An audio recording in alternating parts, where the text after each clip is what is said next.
एक बात के लिए मैं माजरत चाहूंगा कि मैं इस भेगा चौक और हाटगांव की धरती में बहुत दिन रहा हूँ।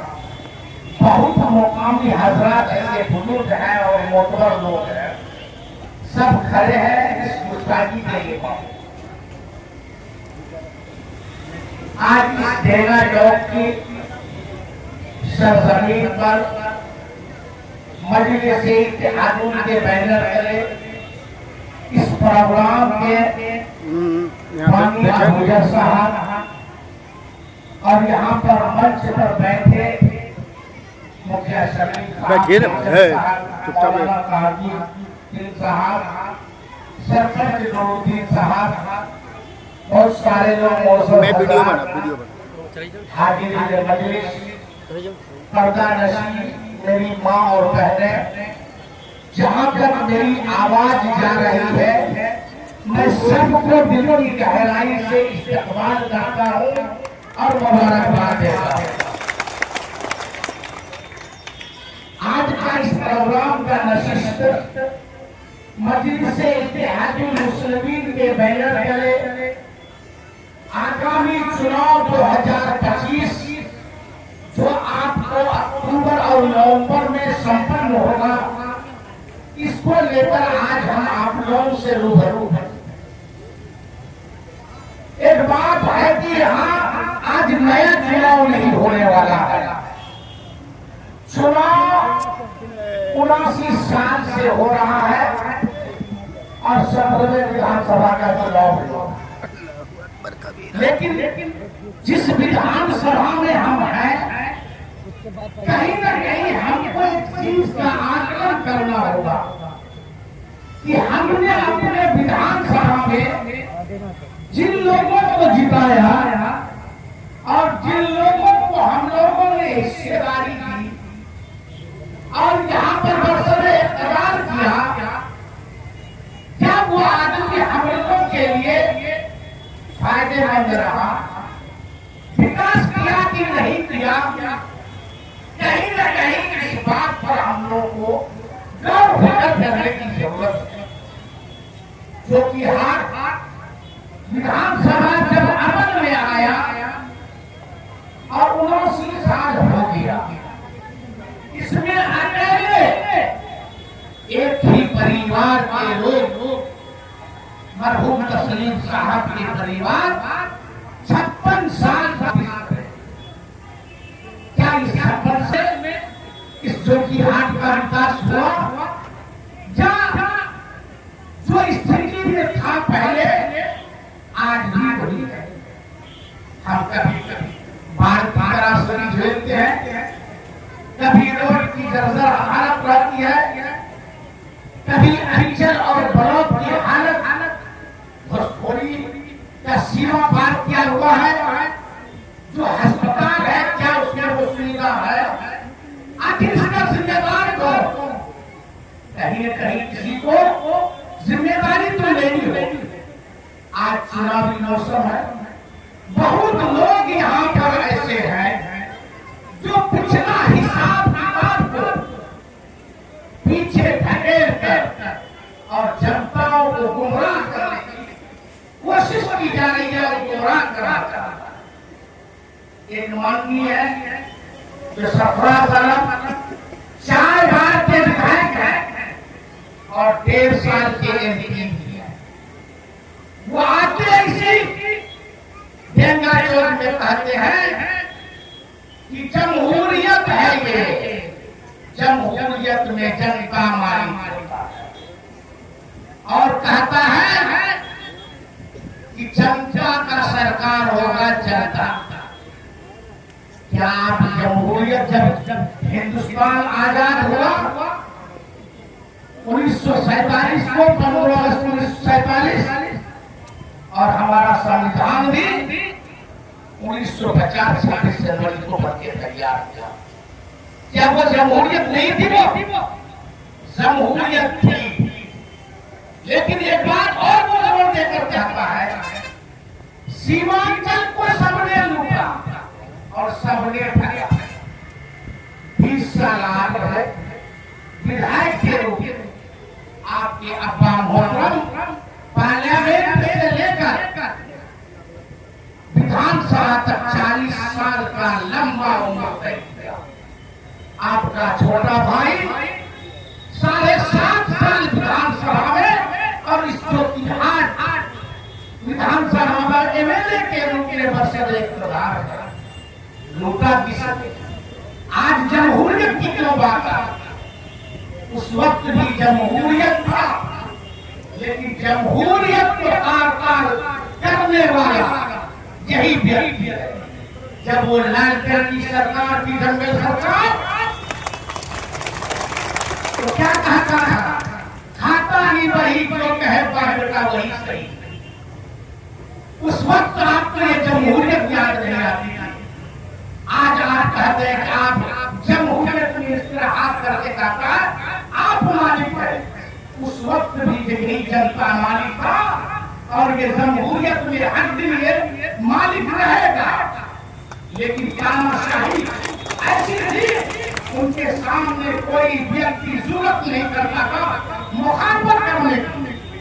अगर कोई आदमी मुखालफत करता था, इस जोकीहाट में गलत केस में फंसा करके उसको बर्बाद करने की कोशिश की जाती थी और वो मुखालफत की आवाज को दबाने की कोशिश करते थे और कुचल दिया जाता था। आप याद करिए गिरदा के मुजफ्फर मुखिया क्या बोलते थे, उन पर एक केस जो थाने में दर्ज होना चाहिए, अररिया डीएसपी की और जंगलराज ने दर्ज कर रातों रात जेल भेज दिया। जबकि वो आदमी कहीं से भी गलत नहीं था, शराफत कूट कूट के था, इंसानियत कूट कूट के था। बस गलती यही थी कि वो आवाज उठाता था। आप याद करिए प्रोफेसर अख्तर साहब को, उस जमाने के वो बहुत बड़ा इल्म थे, मीडिया कॉलेज में लेक्चरर थे। उस आदमी को भी किडनैप केस में यही सरकार फंसा करके उस आदमी को परेशान कर दिया। अंत में उसकी असामयिक मौत हो गई। ऐसे बहुत लोग हैं। एक बथुआ में एक ठाकुर था, उस ठाकुर को रातों रात उठा करके दूसरे जिले में गायब कर दिया गया, जिसके परिवार को आज तक इंसाफ नहीं मिला, क्योंकि जंगल राज था। और कहता कहीं कहीं ये बिजली मेरा लाया हुआ। अरे लालटेन के जमाने में बिजली कहाँ से आया? वो तो अंधेरा काम का राज था, तो लालटेन के युग में बिजली कहाँ? सब लोगों को पता होगा। और कहता है कि जनताओं का राज होगा। क्या भरोसा, जब आप 20 साल रहे उस वक्त जनताओं की राज नहीं हुई, जब ब्लॉक में घुसखोरी कम नहीं हुआ, रोड और सड़क की जो हालत थी वो स्थिति बेहतर नहीं हुई। आज आप पर कैसे भरोसा है? जो आदमी सत्ता में कहीं नहीं रहा, उस आदमी की नई बात कहीं विश्वास की जा सकती है। आप लालटेन साहब के युग में जंगल राज में भी मंत्री थे, एमएलए थे।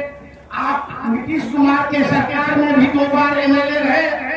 उस पर भी उस वक्त जमहूरियत याद नहीं आई कि जमहूरियत में जो हक जनताओं को मिलना चाहिए वो हक नहीं मिलना।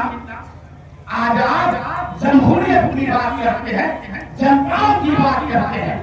और एक चीज बहुत जोर से कहता है कि अगर हम बने तो जोकीहाट बनाएंगे। मॉडल जोकीहाट का मतलब एक विकसित जोकीहाट बनाएंगे। और ये कहता है निश्चित घुसखोरी बंद होगी, मैं बंद कर दूंगा। आप 20 साल सरकार उस वक्त घुसखोरी बंद नहीं कर सके। आप 20 साल में मॉडल जोकीहाट नहीं बना सके। आज कहीं क्या आपको रिटेन किया जाए कि मॉडल जोकीहाट आप 5 साल जो 20 साल में नहीं बना सके, आप 5 साल में मॉडल जोकीहाट बना। कहीं न कहीं ठगने की कोशिश की जा रही है, कहीं न कहीं फिर जनताओं को गुमराह करने की कोशिश की जा रही है। कहीं न कहीं इसको पता है ये हमारी पिछली बात इनको याद नहीं आ जाए, कहीं न कहीं आगे आगे बढ़ के हम ऐसी बात बोले जो लोग गुमराह हो जाए, पिछड़ा का हिसाब नहीं ले और हमारे तरफ लोग मायूस हो जाए। ऐसा नहीं है, लोगों को वो इतिहास भी है और वो इतिहास भी जो आपने जंगल राज का चाहे वो लोगों के आंखों में दिखाई पड़ रहा है। अभी हाल में जो आदमी MIM से भाग के दिया, MIM के टिकट से चुनाव जीता, वो आदमी MIM के बारे में शिकायत करता है, कहता है क्या कुछ लोग जदयू और बीजेपी से आए हैं। अब याद करिए, जब मंजर आलम चुनाव लड़ा था, यही तस्लीमुद्दीन परिवार कहता था कि जो आदमी वोट देंगे उसकी बीवी को तलाक हो जाएगी। जब उसका बेटा गया तो तलाक नहीं हुआ। कहीं न कहीं सब चीज में ये धोखाधड़ी और धोखा देने की बात करता है। आपको याद रखना होगा पिछली सभी बातों को। एक आदमी 5 साल तक सोता हुआ सहवान लिया और अभी क्या करता है, अभी वो सिविल गैस मंत्री बना। जब आपदा मंत्री से उठा तो सिविल गैस मंत्री। आप 5 साल तक किसी रोड का जंगल की स्थिति थी, उस वक्त आप नहीं बनाए। जो रोड ऑलरेडी बना हुआ है, सरकार के घर में सही कागजात है, कोई नया नहीं है और वो नियम है कि रोड टूटेगा 5 साल में उसकी मरम्मत होगी, दोबारा टेंडर होगा।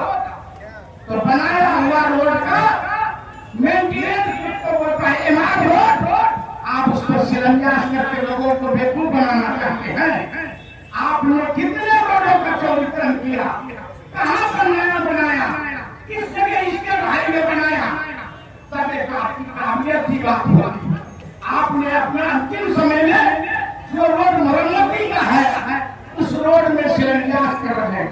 आपको याद होगा 2005 की स्थिति में कि जब यहाँ शाहनवाज मंत्री बने थे, दोस्तों और हमारे मैं इसी दिन का जो धरती से हूँ और हमें यह अनुभव है कि हमारे बाप ने वोट दिया, हमारे दादाओं ने वोट दिया और हमने भी वोट दिया। 55 साल की छोटी हार में हम लोगों ने एक ही परिवार को वोट दिया। किस वजह से दिया? क्योंकि वो हमारे लिए बेहतरी और विकास की बातें करेगा, हमारे लिए बात रखेगा। मतलब उन्होंने क्या किया, उन्होंने अपना विकास किया। इसी सब चीजों को लेकर के आज AIMIM का यह जनसभा है। तो इसका एक मुख्य उद्देश्य है कि AIMIM में 2025 विधानसभा चुनाव के जो है कि सत्यापी AIMIM में भाई मुफ्ती साहब को घोषित कर चुका है और हर हाल में हम लोगों को 2025 में पूरी तैयारी के साथ चुनाव लड़ेंगे। हम लोगों ने बहुत सारे परिवार को वोट देके आए हैं और ये तय करना है, ये निश्चय करना है कि हमें एकता के साथ, अखंडता के साथ और एक दूसरे के साथ एक बात जो कि 2010 में हम लोगों ने विधानसभा क्योंकि हमने कभी भी का दौर था, उस वक्त भी कराची में विधायक नहीं हुआ करते थे, आज भी कराची में विधायक नहीं है। तो हम लोग निश्चय करते हैं कि ध्यान करके जाएंगे कि एक बार हम लोग आगे का इस बार उत्तर साइड में विधायक बनाएंगे और उपयुक्त और एक जुझारू आदमी या भाजपा की भाई मुफ्ती साहब है। क्योंकि मैं ये जगह किया हूँ तो हम बाजुओं से बैठता हूँ, बात नहीं कर पा रहा हूँ इस तरह से, क्योंकि हमें बहुत सारी चीजें दिमाग में चल रहा है। इसीलिए मैं अपने लोगों को, अपने साथियों, अपने दोस्तों को कहना चाहता हूँ कि एक बात 2025 में आगामी विधानसभा 2025 में जो कि होगा उसके लिए हम लोग हर हाल में भाई मुफ्ती साहब को फिर से 2020 के जनता के साथ वोट देकर इस बार सवाल में विधायक बनाने का निश्चय लेंगे। इस सब चीजों को लेकर के क्योंकि बहुत सारे लोगों को बोलना है, मैं अपनी बातों को खत्म करता हूँ। बिना ताकीद किए हुए मैं दावत दूंगा मौलाना ताजुद्दीन साहब आप आए अपनी इजाजत है। बहुत